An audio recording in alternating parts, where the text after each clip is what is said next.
Breaking. Yemen's Houthi have shot down an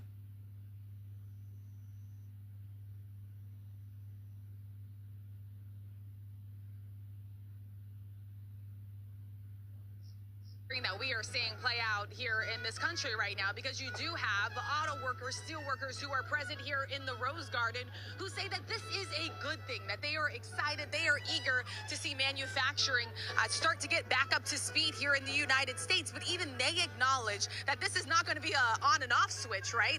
This could take months, this could take years, this could take a while for this actually to get up and running. Now, the White House says trust the president on this, that it will actually happen. But Kana, look, I just got back from Wisconsin on our road trip there. We also stopped and we also spoke to business owners. I talked to an owner of an auto repair shop.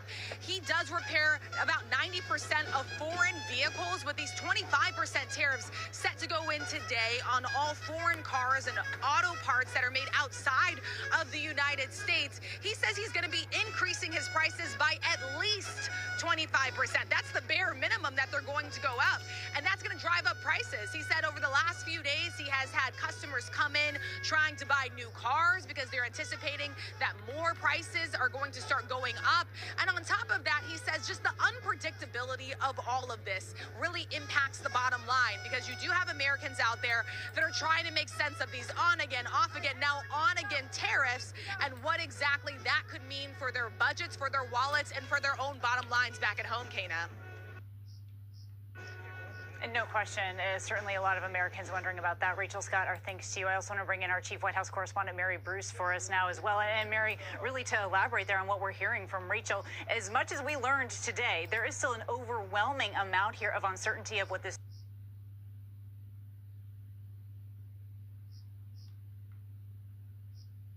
means for the future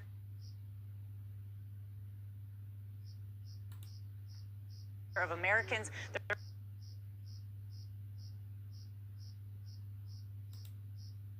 White House says because he is lenient, and as the president said there in the Rose Garden, because he is kind, he's only charging what they are describing as the worst offenders half of what they charge us. So there's this 10% baseline tariff on all countries, and then those who go beyond that, they are going to put that 50%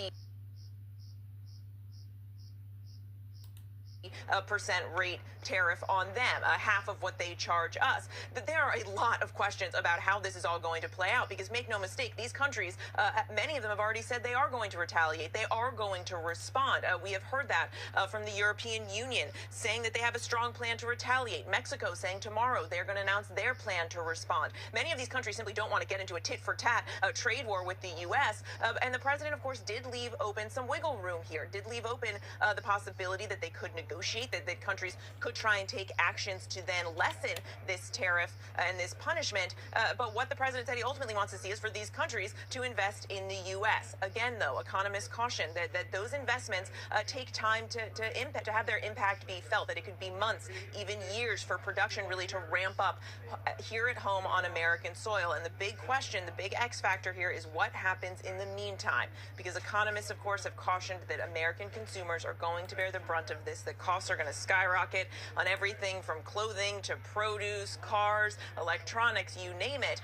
And the White House, the president didn't mention that today. He didn't want to focus on that aspect of it. He's focused on the big picture and his adamant insistence that this will ultimately grow the American economy. He, of course, declaring this a declaration of economic independence. Kira. He certainly did. An overall effort here to the day that American industry was reformed. That's what he's saying here. But as Mary Bruce just pointed out, there wasn't a lot of discussion about how this impacts everyday Americans and what's happening in their homes and at their kitchen table. And I want to bring in ABC News political director Avery Harper for more, because Avery, it is interesting that when the president was asked here about possible exemptions that might be talked about with other countries, it was surprising perhaps to see that this window for negotiation might be open just a bit. But Mary reiterated here that he would demand a drop in tariffs. He doesn't want the currencies manipulated, and he really wants these other countries to buy American goods. So is this perhaps leaving the door open? We'll have to wait and see exactly what happens, but we heard the president talk about tariffs being a promise that he made on the campaign trail, and him saying that this is a promise kept. The fact is, when you look at public opinion, there isn't a really positive outlook here for the president in terms of sentiment around tariffs. When you look at a recent Marquette University poll, and I'm going to read from it, they asked if Americans thought that tariffs would help the economy, hurt the economy, or not make a difference. 58% said it would hurt the economy. And you have to go back to what the top issues were as voters headed to the polls back in November. It was issues of the economy and inflation. And what that meant for people where they lived is things, the cost of living, things like the cost of housing, the cost of everyday items, things like groceries and putting gas in your car. And if we see those costs skyrocket for Americans, as many economists are expecting that they will after these tariffs are put in place, that is potentially a political liability for the president as Republicans head into a midterm election year and are hoping to retain their power in both the Senate and the House in order to push for Trump's agenda.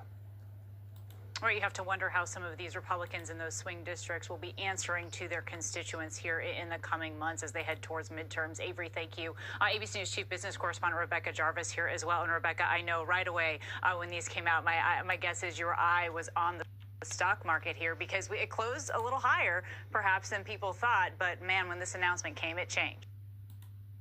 I think there was some hope among analysts that perhaps these would be lighter than many assumed. And instead, what we have are very heavy tariffs from China, 34%, India, 26%, the EU, 20%, and then that baseline minimum of 10%. That means that unless there's a negotiation, and we have reason to believe that there very much will be these conversations happening behind the scenes, that these are very significant tariffs, the most significant that we've seen since the early 1900s levied on foreign countries. Now, the reason for these tariffs, the reason that this administration says they are levying these tariffs is for fairness. It is to bring more manufacturing back here to the United States. But that is a big challenge, and it's a long obstacle standing in their way because the types of decisions that businesses need to make to bring manufacturing back to here in the U.S., these are not light switch decisions. These are the kinds of decisions that take months, years, and billions of dollars in investment and commitments. And for many companies, they already have plans for what's coming 2, 3, 4 years down the road. They're now having to rethink those plans.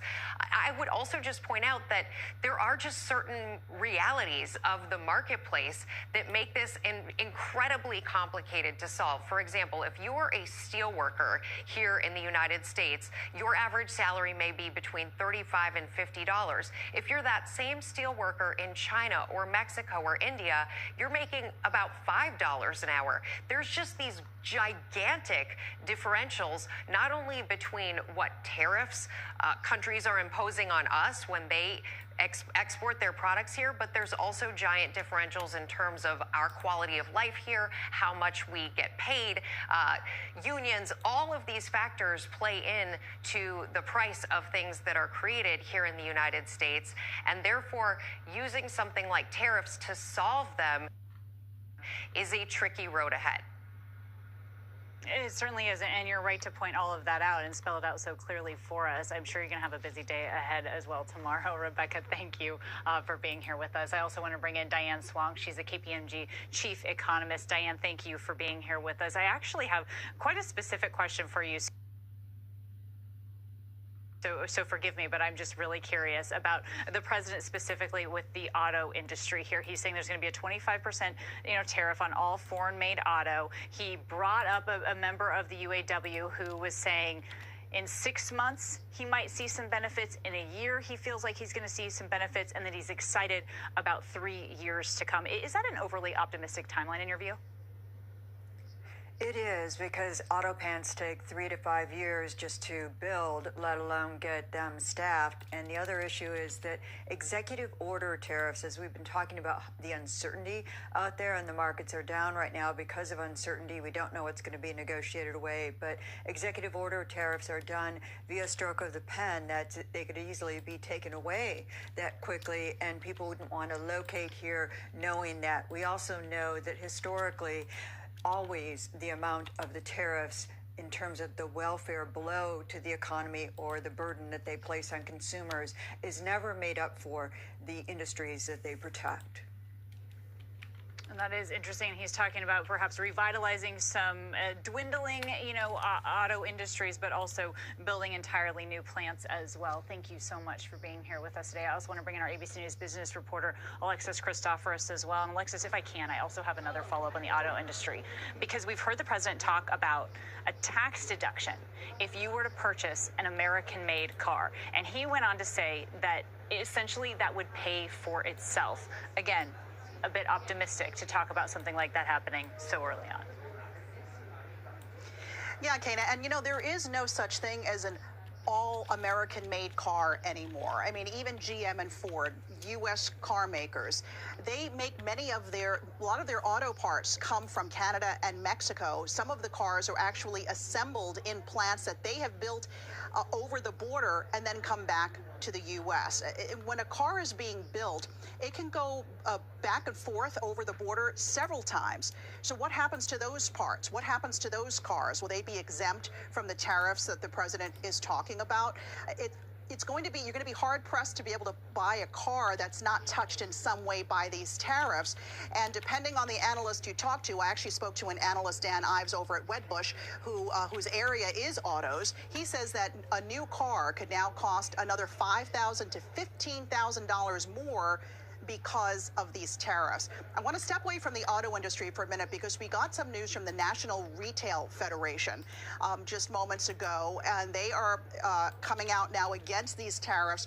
The president of the NRF now saying that this is going to impact families, especially low-income families, and saying specifically these tariffs will have a disproportionate impact on local communities and will be particularly harmful to small retailers. Remember, the other foot hasn't dropped here, Kana, and that is the reciprocal tariffs. How will these countries respond? They, will look to negotiate with President Trump, we're assuming, but in the meantime, they may slap tariffs on many of our goods, which again puts pressure on many industries here in the U.S. What are those companies going to do? Probably have to raise prices on us, on U.S. consumers as well.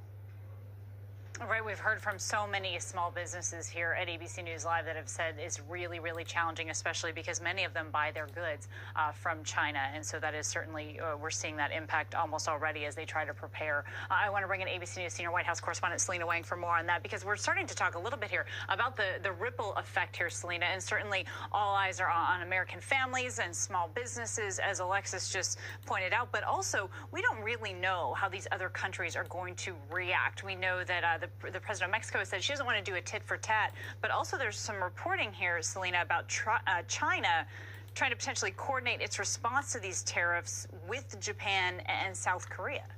And Kana, that's such an important point, because so many businesses I've been talking to were hoping that they were going to get more clarity today, but we don't have that clarity. There's still so many questions, to your point about whether or not these tariffs are negotiable and how other countries are going to respond. To your point, Mexico says they're not going to turn this into a tit-for-tat trade war, but other countries may want to do so. And we're hearing now the reaction from analysts and experts as well, who say that this is really the end of an era, an end of this U.S. underpinned global trading system. And now with today's announcement, U.S. tariffs are now approaching levels not seen since the Smoot-Hawley Tariff Act of 1930, which incited a global trade war and deepened the Great Depression. So a lot of anxiety and nerves. I've been speaking to small businesses today, Kana, who tell me that they're on pins and needles. They feel like that over the last few weeks, they've been making decisions in the dark. It's been hard for them to figure out how to price their products, how to adjust their supply chains if they don't know what the cost of their inputs are going to be tomorrow, next week,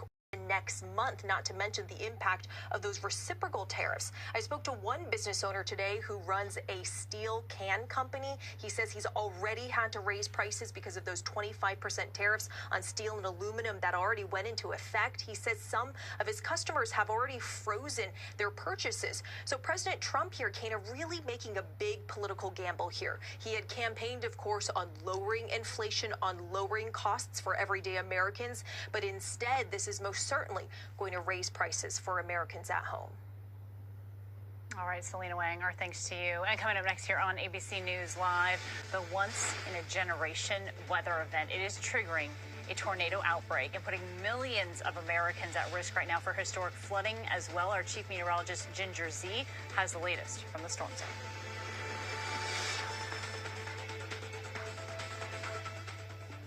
The news never stops. From Tampa, we are here tonight as Hurricane Milton has just made landfall. The surge just keeps coming up. Right on the border between Ukraine and Russia. We're in artillery position about 2 miles away from Gaza. And ABC News Live is right there everywhere. We're not far from where this rally took place, so just stick with us here. Traveling with the president to the U.S.-Mexico border. Here in London today. All